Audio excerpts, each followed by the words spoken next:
شکریہ جناب اسپیکر. اعوذ باللہ من الشیطان الرجیم. بسم اللہ الرحمن الرحیم. وَلَنَبْلُوَنَّكُمْ بِشَيْءٍ مِّنَ الْخَوْفِ وَالْجُوعِ وَنَقْصٍ مِّنَ الْأَمْوَالِ وَالْأَنفُسِ وَالثَّمَرَاتِ وَبَشِّرِ الصَّابِرِينَ الَّذِينَ إِذَا أَصَابَتْهُمْ مُصِيبَةٌ قَالُوا إِنَّ لِلَّهِ وَإِنَّا إِلَيْهِ راجعون أُولَٰئِكَ عَلَيْهِمْ صَلَوَاتٌ مِّن رَّبِّهِمْ وَرَحْمَةٌ وَأُولَٰئِكَ هُمُ الْمُهْتَدُونَ. صدق اللہ العظیم. میں آپ کا بہت شکر گزار ہوں کہ آپ نے مجھے بولنے کا موقع عنایت فرمایا. جناب اسپیکر، میں اسمبلی میں بہت کم بولتا ہوں. اس کی وجہ یہ ہے کہ میں کچھ معاملات ایسے ہیں جن کو سیاسی امور نہیں سمجھتا. اسمبلی میں ہم سب تقسیم ہیں. ہم اس لیے تقسیم ہے کہ ہمیں تقسیمی بنیادوں پر تقسیم کیا جاتا ہے. ہم اس لیے تقسیم ہے کہ اگر ہم تقسیمی بنیادوں پر تقسیم نہیں ہوں گے تو ہم تقسیم ہند کی عزت نہیں رکھ سکیں گے. اس لیے ہمیں اس بنیاد پہ تقسیم کیا جاتا ہے کہ ہم تقسیم ہو کر آئے ہیں، لہذا تقسیم ہو کر اپنے اپنے جذبات اور اپنی اپنی کیفیات کا اظہار کریں اپنی اپنی پارٹی پالیسی کے مطابق. اسمبلی ہم سب کے لیے بولنے کے لیے اس لیے بھی ضروری ہے کہ ہم سب ان جگہوں سے منتخب ہو کر آئے جہاں کے لوگوں نے ہمیں اپنا درد سنانے کے لیے بھیجا. میں آپ سے آج اس لیے بولنے کی اجازت مانگ رہا تھا کہ بہت گفتگو ہو رہی ہے اور ظاہر ہے کہ اس وقت پورا پاکستان ایک بچی، ایک خاتون اور خواتین اور ان سب کی عزت پر دل گرفتہ ہے، پشیماں ہے، افسردہ ہے اور بہت تکلیف میں. میں بھی کہتا ہوں کہ عرش والے میری توقیر سلامت رکھنا، فرش کے سارے خداؤں سے الجھ بیٹھا. میں صرف اتنا بتانا چاہتا ہوں کہ بہت پہلے کی بات ہے. اب وہاں پر جبل عمر ہے اور جبل عمر پر وہاں اب ایک ہوٹل تعمیر ہو رہا ہے، سعودی عرب کا وہ علاقہ ہے.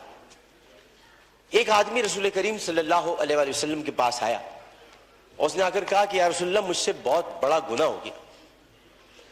تو آپ نے فرمایا کب ہوا؟ انہوں نے کہا اسلام لانے سے قبل ہوا. آپ نے فرمایا کہ ٹھیک ہے، اب تم اسلام لے آئے ہو، تمہارے سارے گناہ اللہ نے معاف کر دی. اس نے کہا آپ میری بات سن لیجئے رسول اللہ، میں آپ سے بات کرنا چاہتا ہوں، اپنے دل کا بوجھ ہلکا کرنا چاہتا ہوں. آپ نے کہا کہو تم کیا کہنا چاہتے ہو؟ اس نے کہا یا رسول اللہ، میری ایک بچی تھی اور میں اس بچی کو جب وہ 5 سال کی ہوئی تو میں اس بچی کو کہا میں چلو تمہیں جنگل لے کے چلتا ہوں، اور میں اس کو لے کر چلا. جناب اسپیکر توجہ چاہوں گا، میں اس کو جنگل لے کر چلا. اب میں اس لیے لے کر چلا کیونکہ میری عزت پر حرف آ رہا تھا کہ میرے گھر بچی کیوں پیدا ہوئی. نبی کریم بہت غور سے سن رہے تھے. صحیح بخاری اور صحیح مسلم میں اس حدیث کو بیان کیا، ترمذی شریف میں بہت تفصیل کے ساتھ. تو انہوں نے بہت توجہ سے سنا اور کہنے لگا. میں جنگل میں لے کے گیا، پھر میں نے ایک گڑھا کھودا. گڑھا کھودنے کے بعد میں نے بچی سے کہا اس میں لیٹ جاؤ. اچھا، جب میں گڑھا کھود رہا تھا تو یا رسول اللہ مجھے ایک بات یاد آئی کہ وہ کھودتے کھودتے مجھے پسینہ آنے لگا، تو اس نے اپنے چھوٹی سی چادر سے میرا پسینہ بھی صاف کیا. اور اس کے بعد میں نے اس بچی کو گڑھے میں ڈال دیا اور پھر میں نے مٹی ڈالی. تو عربی میں اسے مجھ سے کہا، ترجمہ آپ کے سامنے پیش کروں، بابا میں مر جاؤں گی بابا. اور میں نے اس کو مار دیا. بہت دیر تک خاموشی حجر رسول میں رہی. اس نے دیکھا تو رسول کریم صلی اللہ علیہ وسلم رو رہے تھے. خاتم النبین، سید المرسلین، شفیع المذنبین، انیس الغریبین، رحمت للعالمین، راحت العاشقین، مراد المشتاقین، شمس العارفین، سراج السالکین، مصباح المقربین، محب الفقراء والغرباء والیتام والمساکین. ہمیں سکھاتے ہو، ہم تو ختم نبوت کے محافظ، ہمیں سکھاتے ہو. سید الثقلین، نبی الحرمین، امام القبلتین، وسیلتنا فی الدارین، صاحب قاب قوسین، محبوب رب المشرقین ورب المغربین، جد الحسن والحسین، مولانا مولا الثقلین، ابی القاسم محمد بن عبداللہ. پر درمیان میں نہ بولو، حدیث کے درمیان نہیں بولو. اس کے بعد نبی کریم صلی اللہ علیہ وسلم نے یہ کیا کہ ان کے زار و قطار آنسو بہنے لگے اور انہوں نے کہا کہ قسم اس پروردگار کی جس کے قبضے میں محمد کی جان ہے صلی اللہ علیہ وسلم، اگر تو اسلام نہ لاتا تو میں تجھے سر عام سب کے سامنے تیری گردن اڑاتا. یعنی مطلب یہ ہوا کہ نبی کریم نے بہت پہلے بتا دیا تھا کہ بچیوں کے ساتھ ظلم کرنے والوں کو سرے عام ان کی گردن کاٹی جائے گی. یہ اصول متعین کر دیا تھا محمد مصطفیٰ, یہ سزا متعین کر دی. ظلم کرنے والا جناب اسپیکر کوئی صنف نہیں رکھتا. خدا کے لیے اسے مرد نہ کہے, خدا کے لیے اسے عورت نہ کہے. ظالم کی صنف نہیں ہوتی, ظالم کی صنف نہیں ہوتی, ظالم نہ مرد ہوتا ہے. ظالم کو مرد نہیں کہتے. میرے بھائی نے کہا ہے فیصل بانڈے نے میں نامرد بنا دوں گا. ارے وہ تو ہے ہی نامرد جو عورتوں کی عزت لوٹتے ہیں, کیا نامرد بناؤ, وہ تو ہے ہی نامرد. ہم ظالم کی صنف مقرر کر کے معاشرے کو پھر تقسیم کرتے ہیں. ہمیں کسی کی صنف مقرر نہیں کرنی, ہمیں صرف اور صرف قرآن اور سنت کے مطابق ان سزاؤں کا احیا کرنا ہے جن کی ضرورت ہے. یہ واقعہ موٹر وے پر ہو یا حلقہ این 245 کی کسی کچی گلی میں, اس میں یہ بحث ہی نہیں کرنی. بحث ہمیں یہ کرنی ہے کہ انسانیت کی تزلیل ہوئی. بحث ہمیں یہ کرنی ہے کہ ہم کیا کر رہے ہیں.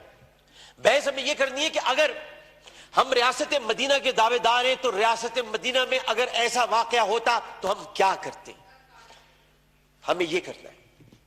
ہمیں قانون سازی کرنی ہے. ہمیں اسمبلی میں بیٹھ کر اس معاملے کو مل جل کر حل کرنا ہے. میں کسی کا بھی یہاں زیادہ وقت لینا نہیں چاہتا. میں بہت دل گرفتہ ہوں کیونکہ اس بچی کے گھر میں کوئی کمانے والا نہیں ہے. بنیر سے آئے ہوئے پختون گھرانہ تھا, پٹھان گھرانہ بیچارہ, جو وہاں کما رہے تھے. عمر صادق اس کا والد.